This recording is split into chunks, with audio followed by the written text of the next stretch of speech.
Well, if this isn't awfully reminiscent of something. And this is why I'm pretty decent at driving in fog. Andy, you brought the fog to BC. If you haven't seen our road trip from Ontario to BC videos, check those out because more than half that drive was pretty much like this.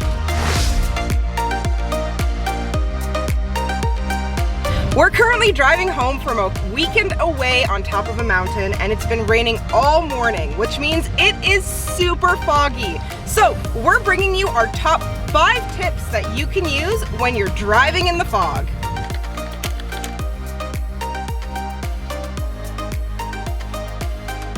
Tip number 1, turn on your fog lights.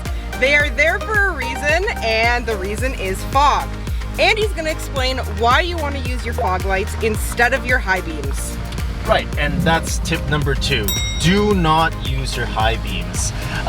With fog, there's basically a lot of water droplets in the air, so you want to keep the light nice and low to the ground. If you use your high beams, it's just going to reflect back on you, and you're going to be even worse off than you started.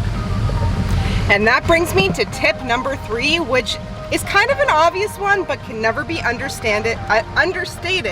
Make sure you drive slow. Especially when you're driving down a mountain, you could be on gravel road or paved road, and you might be hitting some hairpin turns. So you definitely don't want to be driving at a high speed so that you don't go off the side of the mountain. You may have seen or may not have seen there was actually a couple of cars in front of us. So this is a bonus tip.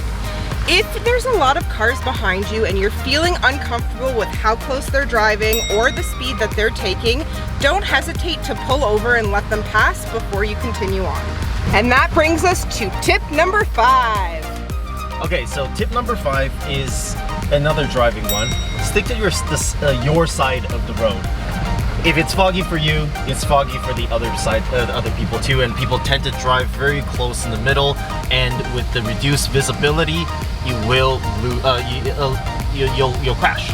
So one great way of doing that is to follow geographic landmarks. Right now, I am following these little paths that is being made by the tires of the cars coming up and down, and also the tree line. So try to go at it as closely as possible and read the signs.